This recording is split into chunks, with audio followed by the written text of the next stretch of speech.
Shayla, welcome back to the podcast. I'm glad you could take some time out to visit again. I'm excited about the relaunch of the podcast, and I know that you're going to add a lot to the topic of the month, which is transformation.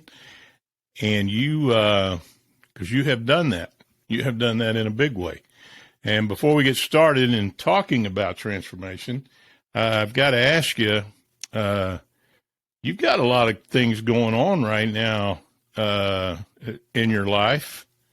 You want to share some of those with the listener? Sure. Well, one of them in particular, I'm really wanting to talk to you about one of them because I'm impressed, and that is I'm just going to jump in. I'm going to interrupt you. Your book. Talk to us about your book you're writing. Yeah. Oh my goodness. I'm so excited about this. The project that I've been the most excited to do in my whole life. And I know it's because God gave it straight to me, and that's why I'm supposed to be doing it. But yeah, so it is a prayer guide for women. It's called The Covenant Woman. And the purpose of it is to help women step fully and confidently into all the covenant promises that are promised to them by God. And just sharing so many things that I just think that so many women have never heard, and it's going to truly benefit their lives. I'm so excited. So excited. Yeah, and you're going to self-publish this. I am. So you've gotten in and you've researched all that. I'm impressed that because writing a book is hard enough, and then you're going to self-publish it. That makes it even a little bit more challenging.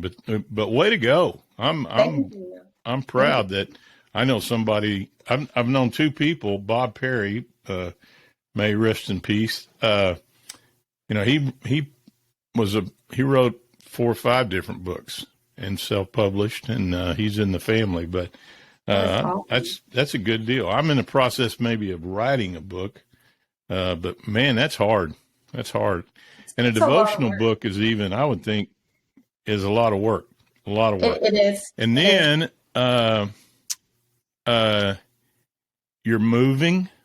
I am moving. And it was a quick decision. It was I've been guided right by the Lord, and so I know that I'm supposed to be moving, but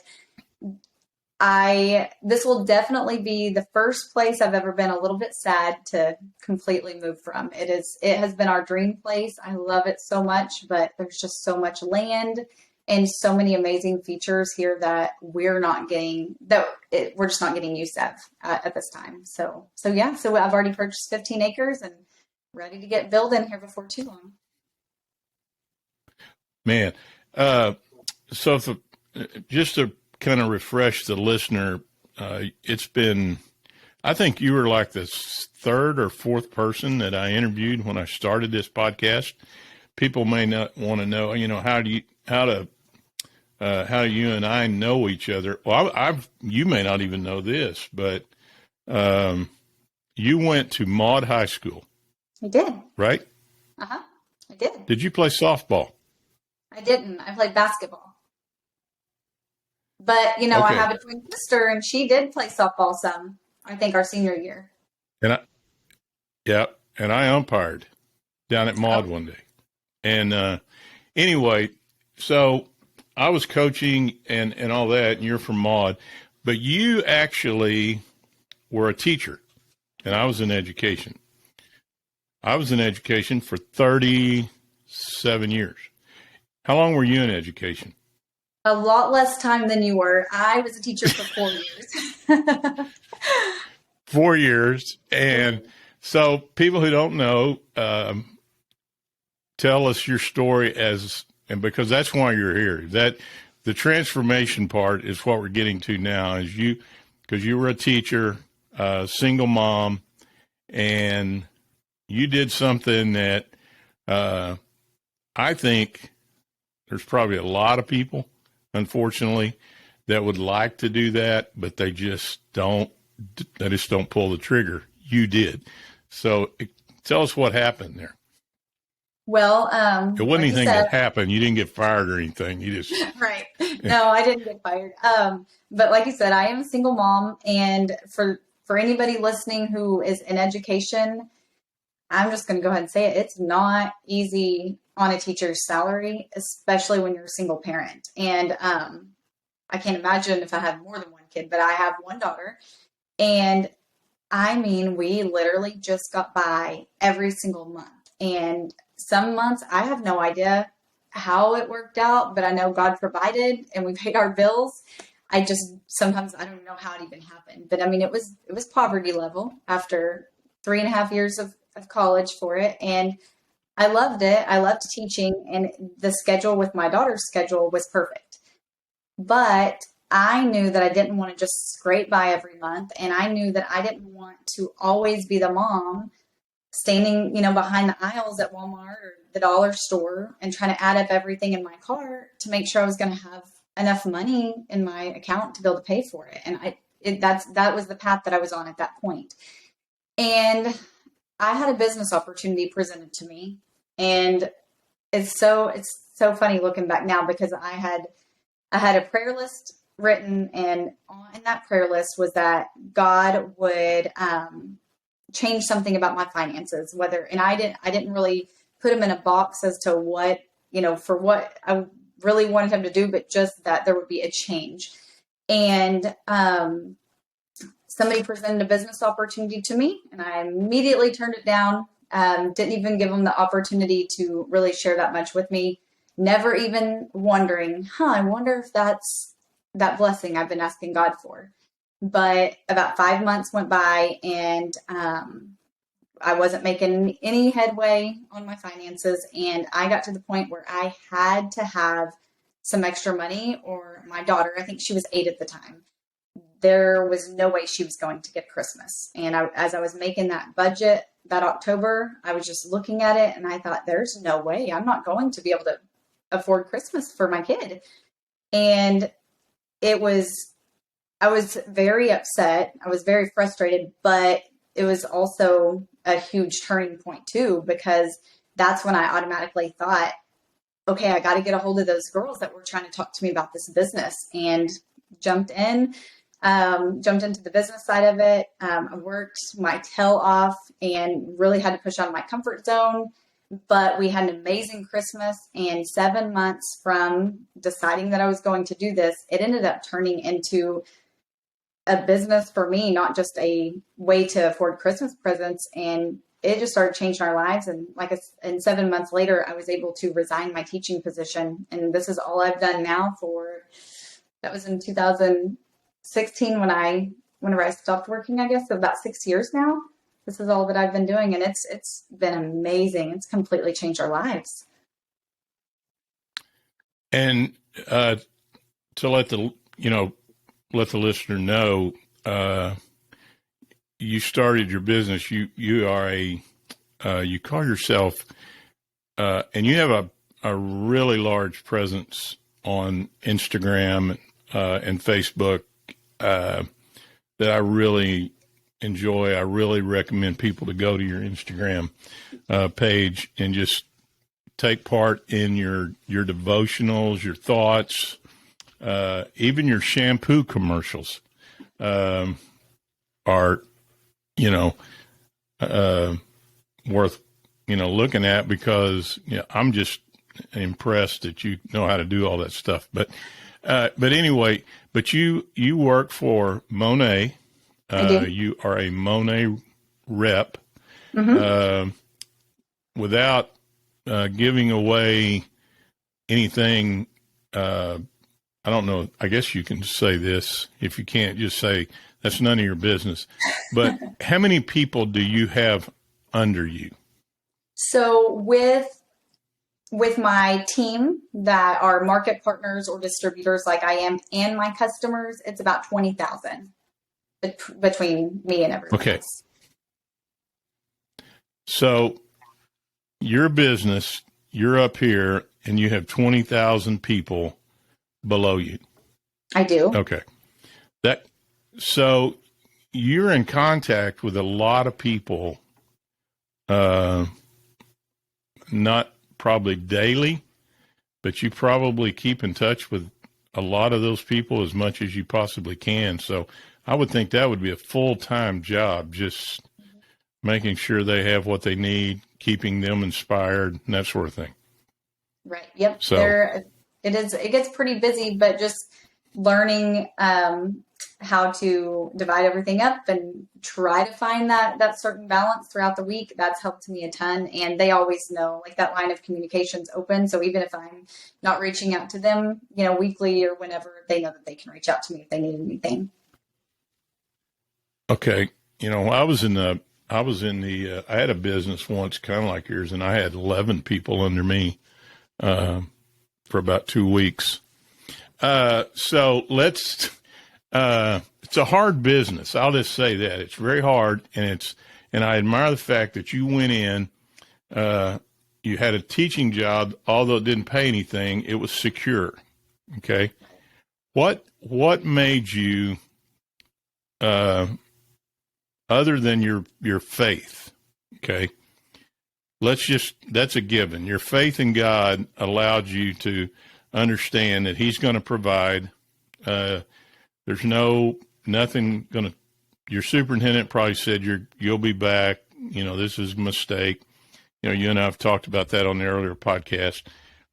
But what was it that you have in you that caused you, Shayla Gordon, to walk in the superintendent's office and say, okay, I'm going to go full time selling shampoo, selling Monet, and in order to provide for my daughter? What is it in you that made you do that? Well, like you said, my faith, but I could have looked at the scenario in two different ways. I could have said, you know what, I'm not going to further this. I'm not going to go any further with this because I am a single mom and I just don't have a ton of time on my hands.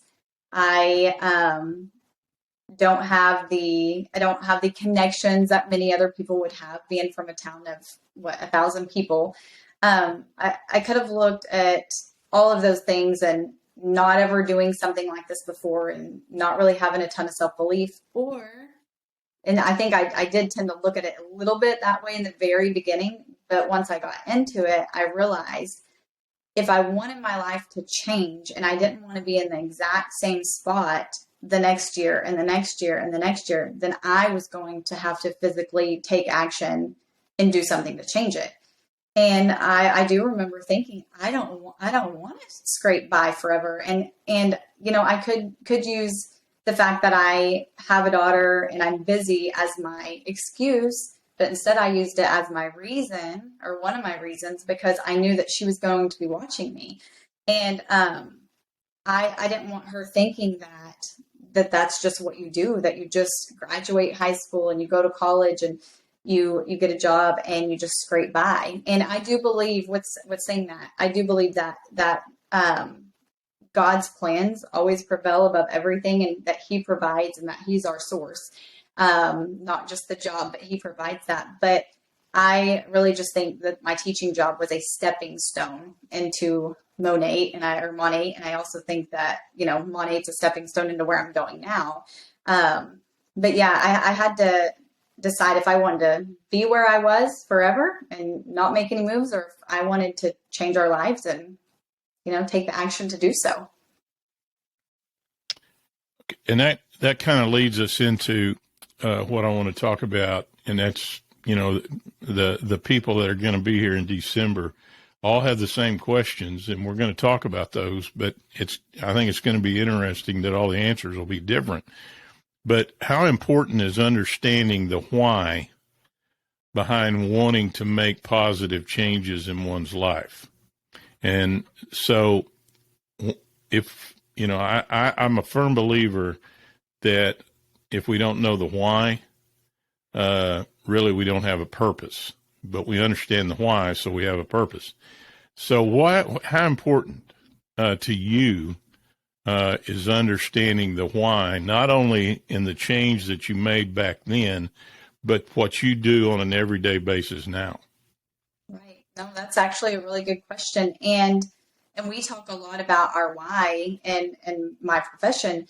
And I truly, I'm with you on that. I believe if you don't have a why, I mean, then you don't even know what your future is supposed to look like. So if I didn't have the why of wanting to get unstuck and wanting to provide a better life, then I wouldn't have provided a better life for us. And um, it takes, when you know your why, then you can look at the risk of going for it and you can think, man, that's going to be a lot of work. That's going to push me out of my comfort zone. I'm going to get a lot of people's opinions and, all that might work on me a little bit, but whenever you understand your why, the risk of pushing forward is way less than the risk of staying where you are, because you have a reason, you have that why inside of you. It's your heart and why you want to push forward. So I think that your why is one of the main things that you need to kind of get a visual on and get that written down before you make that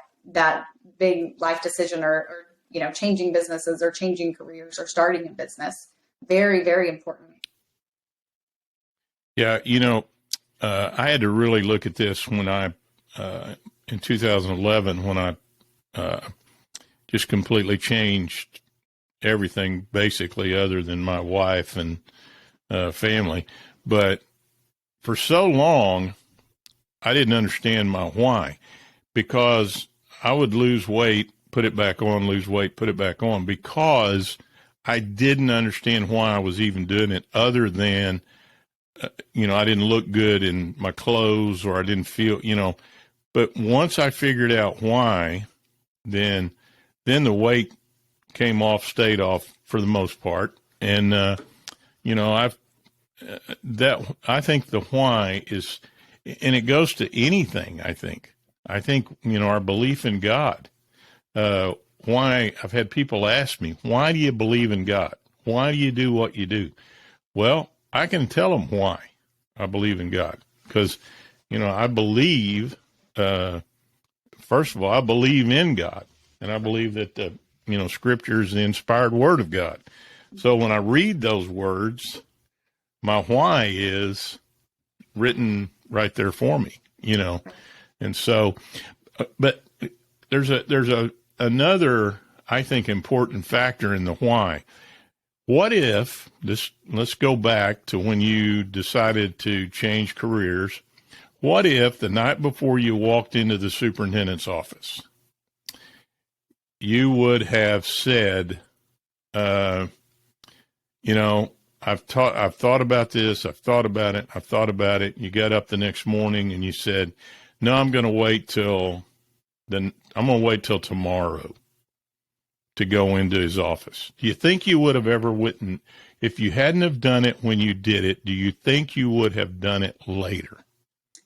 Well, I think that if I would have waited a day, then I wouldn't have had that full belief that I was supposed to move forward and to resign my teaching position. And but I do think whenever you put things off, you're kind of letting yourself down. And I've done that with different things. And you just kind of get used to it and get the routine, and you keep letting yourself down and you keep pushing it out and you keep procrastinating. So I do think that, like, I am glad that I did it when I felt it, but I also, it was so sure in my heart that that's what God wanted me to do. So there was no reason for me to put it off or to think about all the possible things that could go wrong, because I was busy thinking about all the great things that were going to happen. And I just didn't weigh myself down with those negative thoughts or the discouraging thoughts or the thoughts that I knew that I was going to hear from other people. I just did what God told me to do.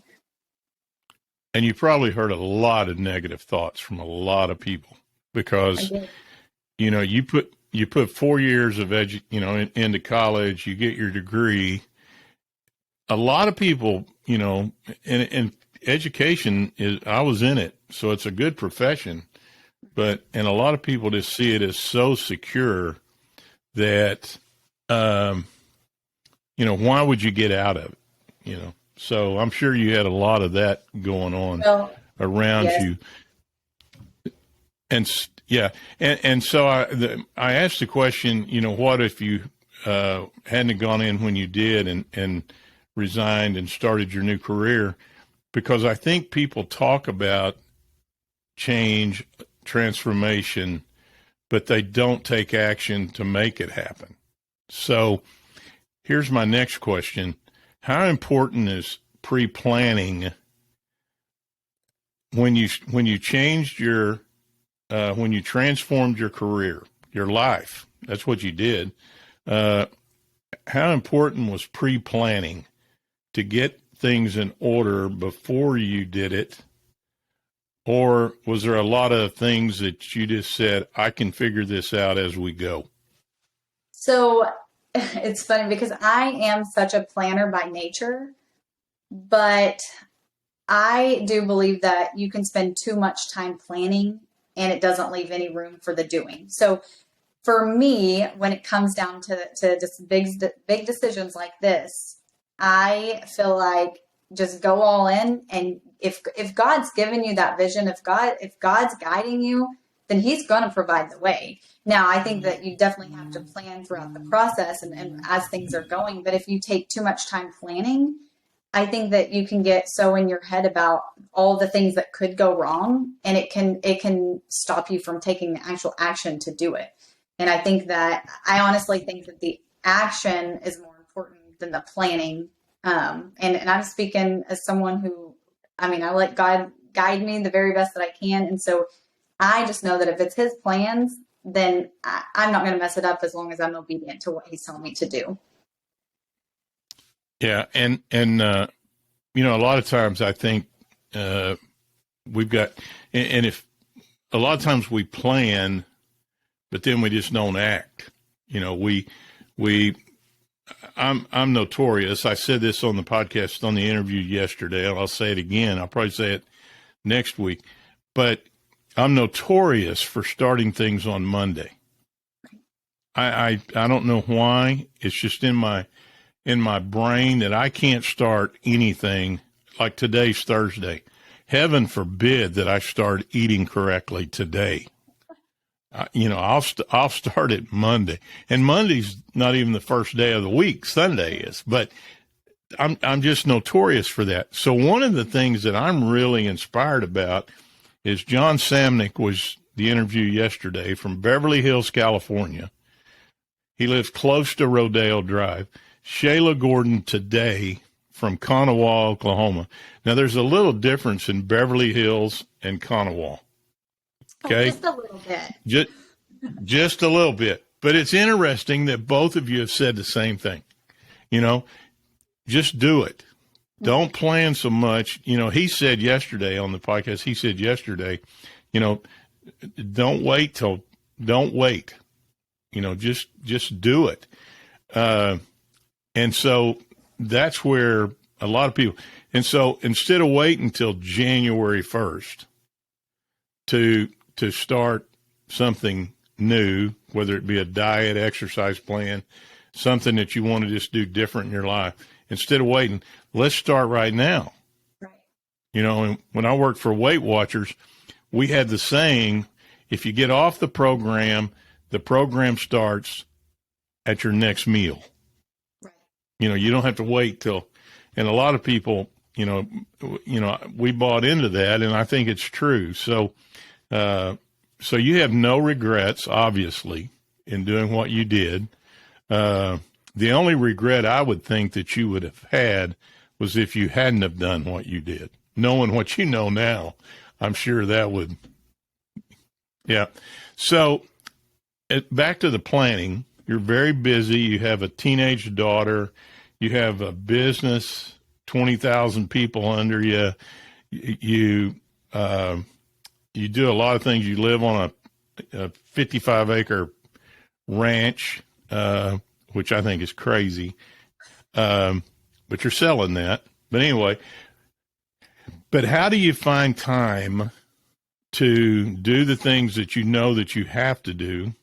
Are you a morning person? And back to that idea of pre-planning, do you plan every night what you're going to do the next day? Or do you kind of just go with the flow? So I'm so not the best at this, but I am a morning person. I'm definitely not a night person. And I know for me, if I get done or if I get up, get my stuff done, the rest of my day is going to go great. And I'm not going to be feeling bad that I didn't finish all the things that I told myself I was going to do. But for me, I want all like the biggest part of any of my business stuff that I need to take care of. I like it to all be done by noon. And then if I've got a call here or a Zoom here later, like that's great. But all my regular follow-ups, reach outs, things like that, I like to do those in the morning just because I just perform better in the morning. And I am trying to get better at planning out everything on Sunday. So I know everything that I'm going to be doing throughout the week. But with what I do, I have a really good routine of what I know I need to do. And honestly, I can do all of that in a couple of hours if I just sit down and get it done. Okay. Are you a procrastinator? I never was. I never was growing up. But I feel like in the last couple of years, I've become kind of a procrastinator. But at heart, I'm a planner. So I'm trying to figure myself out. It's kind of weird. Yeah, it's kind of like there's two things going on up there that are fighting each other. I think we kind of all are that way, especially us that are working from home. Maybe we have a tendency, I think, to, in education, your time restraints are just, if you find 10 minutes just to eat lunch, you're doing good. And I did that for so long. So the planning is so important, but don't overanalyze. I think that's what I'm hearing you say. Don't overplan. And I think I've never been guilty of that, but I think it's a matter of just taking action when we understand what we understand our why. Mm-hmm. Okay, this is what we want to do. Now it's time to go forward and take the steps necessary. Yeah. Right.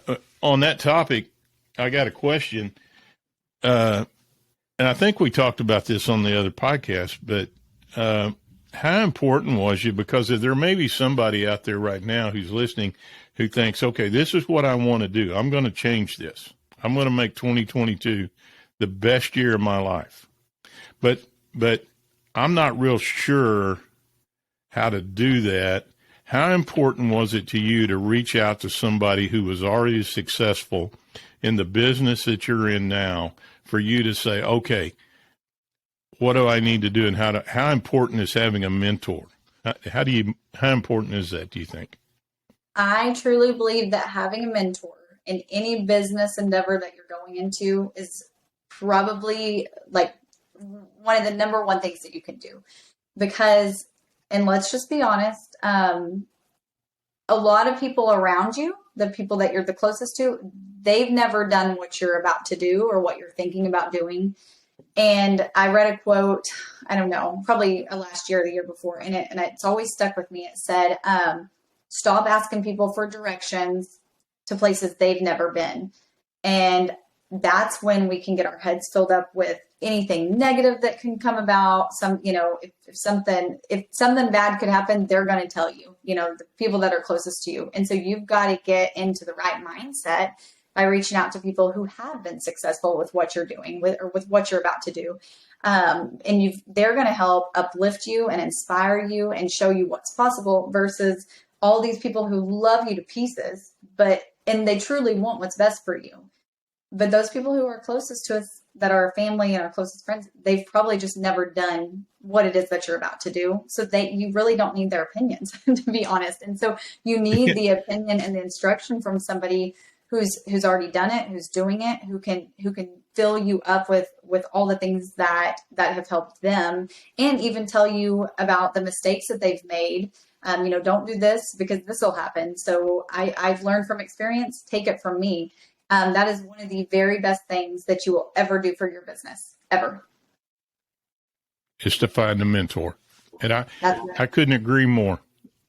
When I first started coaching, I was very fortunate in that I had a couple of older coaches, especially my second year, that kind of took me under their wing and guided me through a bad situation. I was very fortunate. My third year, I went to Asher to coach basketball, and Merle Bowen was the baseball coach. I could not have learned. I just listened to everything he said. I'll tell you one of the keys to having a mentor, and I think you'll agree with this. And I know it's why you're successful. I think it's why a lot of people are successful, or they're not successful. In order for you to have a mentor, a person has to be humble, because they can't go into whatever it is they're wanting to change thinking, I already know everything there is to know. And when the person that's their mentor starts trying to guide them, they've already flipped the switch. So when we get ready to transform, we get ready to change in 2022, and we reach out to our mentor, we're reaching out for a reason. And that reason is to learn. That's right. Humble, and it's right up here on my cap, Isaiah 66:2. God is looking for people who are humble, contrite, and tremble at the word of God. And there's a reason why he's looking for people who are humble. It's because we have to humble ourselves to be able to learn.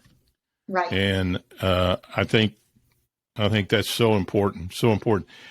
I got to go back to what you said, though. What was it you said? Don't ask people for directions who have never been there. Who have never been where you're going. Yep. Oh, that's great. I got an interesting story about that. We were lost on a trip. We were in Florida, Georgia, somewhere, and we were lost.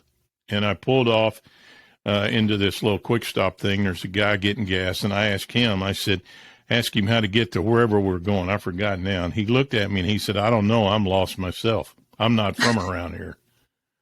And I thought, hey, that makes sense to me. We're both lost. So we laughed about it. But most people would some people would go ahead and give me directions, even though they're lost themselves. So, so important.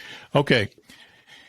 Here's a good one. How should a person go about squashing the past starts and stops and approach the new with a different mindset? Okay. I don't care how successful we've been in 2021. Okay. Let's just use anything. You've had some negatives, some positives, kind of like a roller coaster. Right. How do you approach the new year or the new whenever? How do you get rid of those negatives and just approach it with a new mindset? Right. So part of it is what you're putting in front of your eyes and what you're putting in your ears, for me, because I know that if I'm having some setbacks, negative things going on, it's real easy to get down.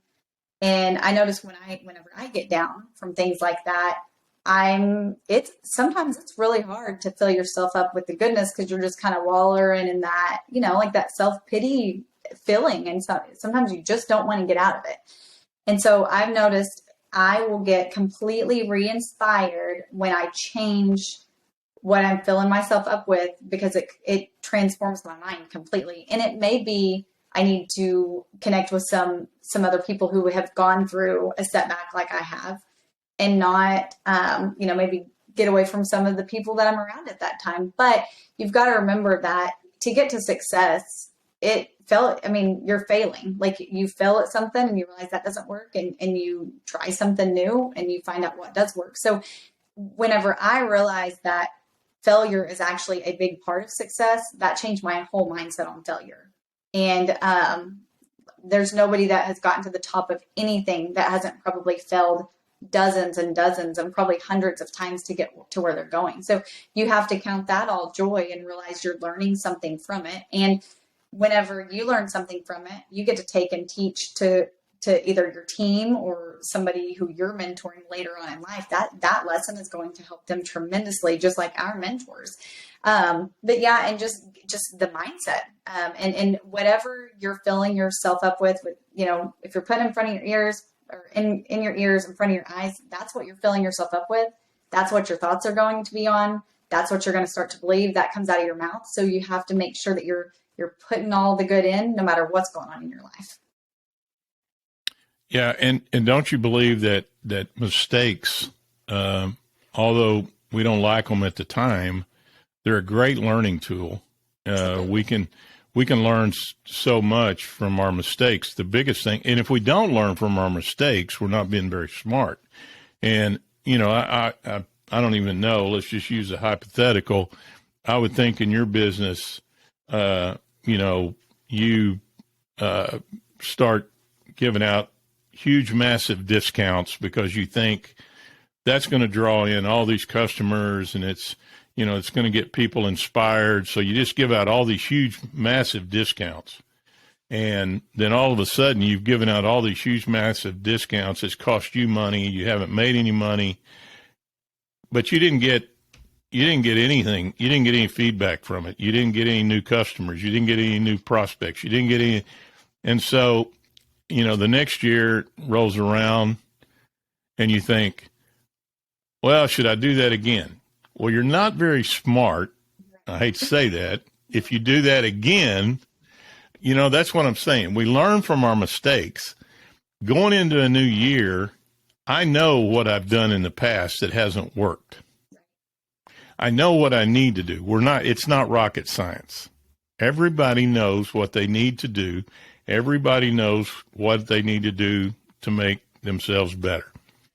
So it's not rocket science. We're not trying to reinvent the moon here. We're just, so use the talents that God's given you. Use the mind that God's given you to make better choices, and forget about all that other stuff that's behind you. I heard a great saying the other day. I either heard it, dreamed it, I might have even made it up. I don't know. There's a reason why the front windshield is big and the rear view mirror is small. That's right. Because that's right. Where we're going. That's where we're going. The rear view mirror is behind us. We just learn from it. Right. I just think. Yeah, when you get focused on all the things that you've done wrong. I mean, we can talk about that in business or personal lives. I mean, I've done so many things wrong in personal life, business life that, if I sit around and thought about all those things, I would just be slumped down here in my chair, not wanting to move for the rest of the day. I mean, we could let that bring us down, but you have to choose to realize like that was a mistake. I've learned from that. I've grown. I'm not doing that anymore. And I'm moving forward from here on out. And I always think about it too, when things come up like that about past mistakes, whether in business, personal, how would I want my daughter to handle that? Would I want her to sit around and be upset for weeks, or would I want her to have that encouragement to push forward? And so try to be that role model for her in that way too. Yeah. And so, going forward in 2022, if the mindset is just a matter of, understanding the why, we've planned, we know what we need to do. We're going to put all that other stuff that in the past that we've, it's happened, but we're going to learn from it. But let's just forget about that. Let's go forward and do better. So anyway, so I got a question that I'm always curious about when I talk to other people, because I know I have some in my life, but what are the non-negotiables that in your daily life, do you have non-negotiables? And when you made your transition from school teacher to entrepreneur, successful business person, did those non-negotiables change, or have you always had some non-negotiables? And a non-negotiable is things that you're going to do every day, no matter what. Do you have any of those things in your life? So honestly, the number one non-negotiable thing in my life is my quiet time with Jesus, and I do that every morning. And that's for my personal life, my business life. I mean, that's for everything. But then I have non-negotiables in my business. I have certain things that I do every single day, unless there's just some huge catastrophe in the day. And then if we're talking about like personally, and then of course my time with my daughter. But time with God, that's non-negotiable, and that sets up my entire day. Okay, I got to ask you. So your Nordic track bicycle is not a non-negotiable? About 90% of the time, it's non-negotiable. As long as there's not something crazy going on in my life. But I love that thing. And I do feel like if I get up and do that task, do my workout in the morning, I just feel better about myself, not just physically, but mentally throughout the entire rest of the day. It really pushes me on. And then I don't go to making bad choices. Kind of like my time with God. I spend that time with him, getting encouraged, talking to him, getting all filled up. And so I don't, if something sets me off, if something bad happens in the day, I remember his word, and I just, I can let things go, and I can stay on track. Same thing with my bike. If I do really good in the morning, I do a pretty good job of not eating bad, not doing the bad habits throughout the day. Yeah. So, the non-negotiables, one of the really things that I do that I'm trying to overcome right now, and the non-negotiables are things that we really take pride in. Okay. But because of life and some of the things that happen, we don't get them done. And I have been very guilty in the past of thinking that if I don't get those things done, I'm a failure. I just, I can't, I don't know what I'm thinking. So, the mindset, I think we have to understand when we talk about, non-negotiables, I don't think we need to beat ourselves up if they don't happen, but we just make sure that they don't happen more than 2 or 3 times in a row, right. Because I think everyone who's trying to make changes in their life have to understand there has to be non-negotiables. Absolutely. There has to be some positive things in your life that you do every day. My wife and I have been married 45 years now. I think that's right. 70. That's amazing. 45 years. It is amazing. I can't believe she's put up with me for 45 years, but 45 years, but we have not missed. And I get this question a lot because, and my answer is always the same. What is it that's allowed you to do that? It's because we have some non-negotiables. Right. One of the non-negotiables that we have is that every morning we get up. She gets up earlier than I do, a lot earlier than I do, and make coffee. We drink her coffee. She reads her Bible, and we talk. Now, I don't read my Bible until later in the day. She's usually already got hers done. But we talk. Now, we might talk about anything and everything. We may get into discussions, but it's a non-negotiable. And when those don't happen, I walk my dog every day. Now, there's been some days that I haven't been able to do that, but I've gotten past the point of beating myself up if those things don't happen. But I think if you don't have non-negotiables in your life, you don't have any structure. Absolutely. And I think. And if you don't have those, then you're not taking action, and you're kind of letting yourself down, because let's say I have my business, and then I have the 5 things written down that I do for my business daily. And like you said, like learning to not beat yourself up over that, I think that's super important. But also, if you, like you said, if you don't have those non-negotiables, you don't have the structure. And if I have this business and I have these things I know I need to do, but I don't ever do them, then I'm not going to have a business, and it's never going to thrive, and it's never going to go where I want it to go. I think that's absolutely true. Yeah. And so, do you think your business would have been as successful if you had, if there hadn't been some urgency for you to make sure that your life, that you didn't provide for you and your daughter? You know, that when you walked in and resigned as a teacher, all of a sudden now, your daughter is depending on you to make this work. Now, I got to tell you, that is pressure. Mm-hmm. Now, Charles Barkley says pressure is what you put in tires. I'm saying pressure is going in and quitting your teaching job and thinking, knowing that your next paycheck is going to have to pay the bills, and you've got a daughter sitting there at the table looking up at you going, you know, this or that.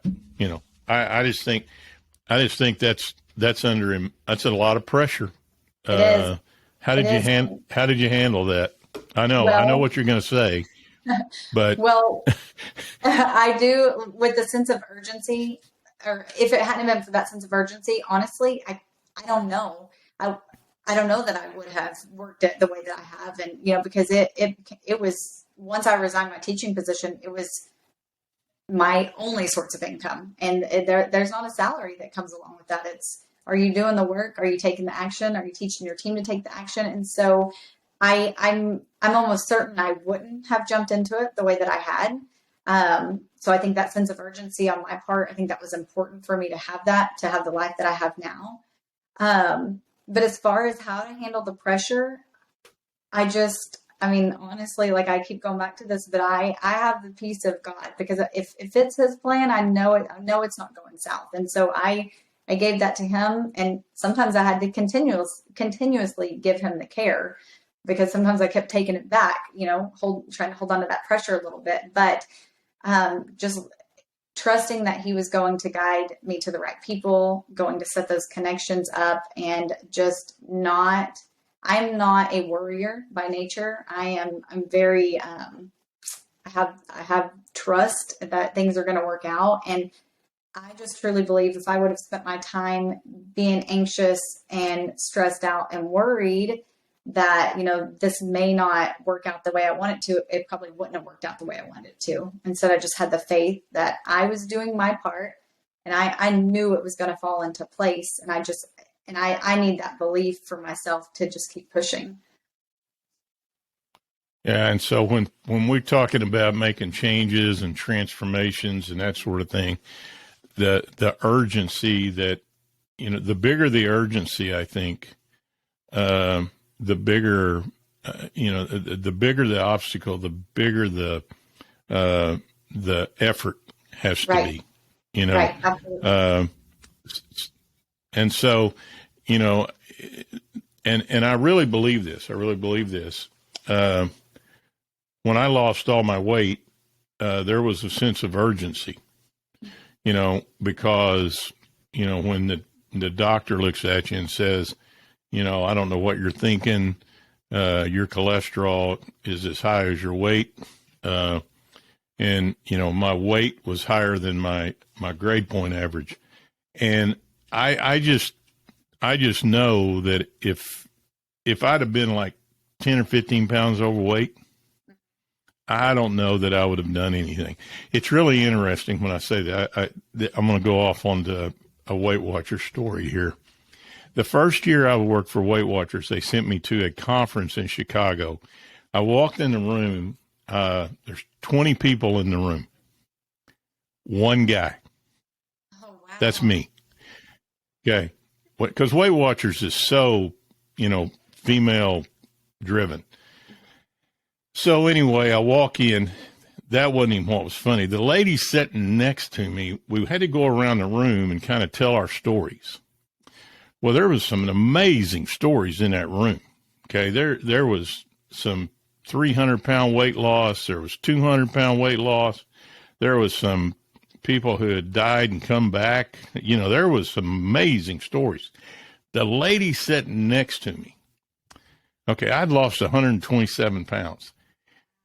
And so the lady sitting next to me tells her story. And to become a Weight Watchers leader, you have to lose at least 20 pounds and keep it off for 6 months. Okay. Lady sitting next to me had lost 21 pounds. What do you think the reaction in the room was to her when she said, I've lost 21 pounds? It was like you could have cut the tension with a knife, because everybody's looking at her like, you know, what are you even doing here? You know, my right ankle weighs 21 pounds. But if I'd have had 21 pounds to lose, I wouldn't have, I don't know, there wouldn't have been any urgency, you know, I think it's all relative. For her, I guess there was an urgency to lose that 21 pounds. Now I have to tell you, you know, she didn't make a lot of friends in the room that day because she kept talking. It was crazy. She kept talking about things that she was struggling with, and we're all sitting there going, you don't have a clue, lady. You just don't have a clue. Anyway, but our sense of urgency, I just think we have to understand that there's changes that need to be made, and the bigger they are, the more effort that it's going to take. And so, you know, we can't think that we're going to do big things and not put out a lot of effort. You know, in your situation, if you'd have went into it with the mindset of, you know, I'm going to quit my job. I'm going to start doing this, but, you know, now I've got some free time and I'm not going to, you know, if you hadn't worked at it very hard. And I think what people have to understand, to be successful at anything, it takes work. And, you know, I preached that for so many years coaching.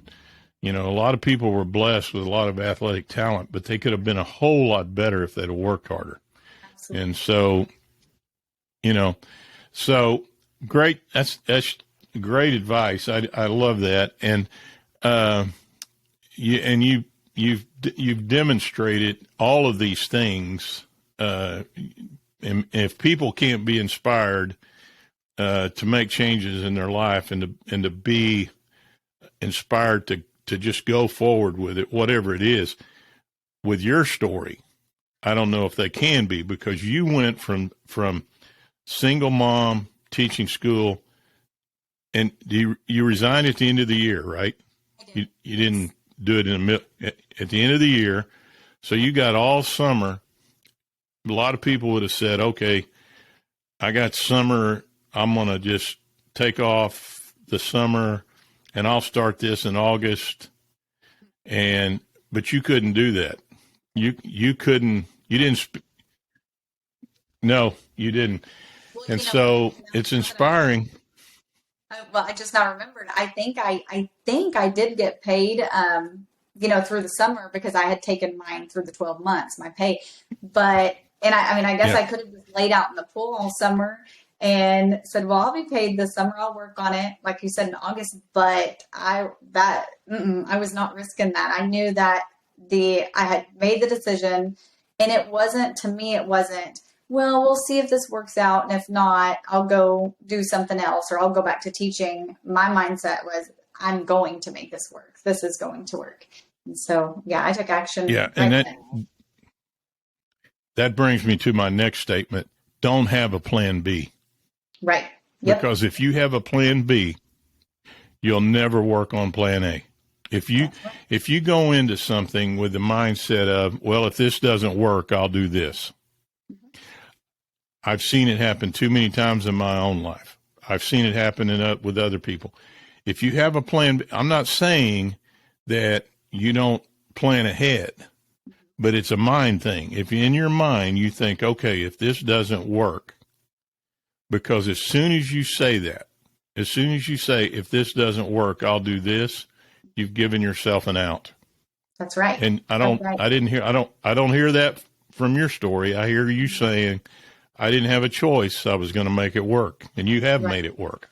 And so, and in all reality, I could have went back to teaching if I wanted to. And my superintendent, like you said earlier, he did say, well, those kind of things don't usually work out long term. So I expect to see you back in a year or so. And I mean, and actually he had that experience at one time I think earlier in his career for himself. So that, that's somebody else trying to put their discouragement on me and not even realizing it. But yeah, if I would have said, or had the mindset of, I'll just go back to teaching if this doesn't work out, I promise you I would have been a teacher again. But no, that I didn't want to. I was loving where God was leading me with this business, and that I was determined to make it work. I'm laughing because I can hear him saying those sort of things, like your business is one of those things. It's not a business, and people kind of treat what you do, and because I've been there, and I can just imagine that the guy that said that to you had gone to an Amway meeting, and he had tried to sell Amway and it didn't work, and because I did anyway. But you've done it. I mean, my goodness, you've been a major successful, and and I'll say this: the product you sell is good. I'm not your best. I'm not your best customer, but I do use the product and I like it. So anyway. So we're going to bring. Well, I think it's, my wife uses it as well, and what I like about it is it comes in not a very big bottle, and it lasts for so long. It's bad for you because you don't make as much money because you don't have to buy it. But I noticed the other day, for some reason. Boy, this is crazy, me talking about shampoo, but I had some shampoo I had some shampoo at the lake that I'd bought in Dollar General. And when I put it in my hand, it was like, whoa, it was so thin. I mean, and I thought, now there is a difference in this, and I think by the end of the week, I'd already used the whole bottle.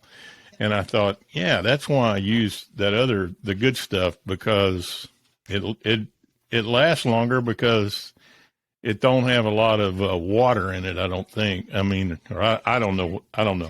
You don't. It's very, very concentrated. You're right. Yeah, highly recommend it. And you didn't tell me to say that. Yeah, I'm not getting paid to say that. So. All right, so we're going to bring this all to a close now. I think you've really nailed it, and given me a lot of things to think about. I'm inspired. I'm ready to go to work, ready to do the things necessary. But I'm going to ask you the $1 million question, and I just want to hear this from what you would say to somebody if they walked up to you tomorrow and they said, "Okay, I need to change some things in my life. How do I do that, Shayla?" Okay, so, well, we've talked about this, but you have to know your why. And you have to change, because if you're not already doing whatever it is that you're wanting to do, it's a mindset thing. There's something going on in your mind that's probably made you think that either you can't do it, or that's told you all the reasons why you shouldn't do it. And you have, I'm so big on this. You have to change what you're putting in your ears and in front of your eyes. As soon as that changes, it gets inside of you, and those become your thoughts instead of the previous thoughts that you had. And that will encourage you to take the action that you need to take. I honestly, hands down, believe that wholeheartedly. So what you're reading, what you're watching, what you're listening to, spending time You've with. got to change those things. That's right. Yeah, who That's you're right. spending time with.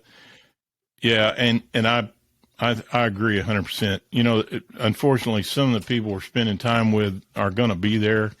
We can't be rude, but man, we have to be careful. That's right. That we're not being influenced negatively. So yeah, that's what you just said. So good. So Shayla, listener wants to reach out to you, find you. Where can they find you? How's the best way to get in touch with you or find you? Your Instagram, Facebook, all of those things. Sure. So my email is Shay, so SHAYD Gordon, GORDON. And my Facebook is just Shay Gordon. And I'm from Conoway, Oklahoma. I should be the first one that pops up if you type in Oklahoma. Okay. And I highly recommend people to go to your Instagram page. That's probably the best way to reach out to you and find out. You've got it. I really look forward to your devotional book when you get it written and when it's out there. I'd like to have you back on and just talk about the process and all of that and why you decided, here's that word again, why, but why you decided you wanted to write a devotional book for women. But I really appreciate you coming on, and I'm sure if people will listen to this podcast, take a little bit of what you said and apply it, that 2022 can be the best year of their life. So I really appreciate you coming on. No, thank you so you much a for lot. having me. Thank you so much.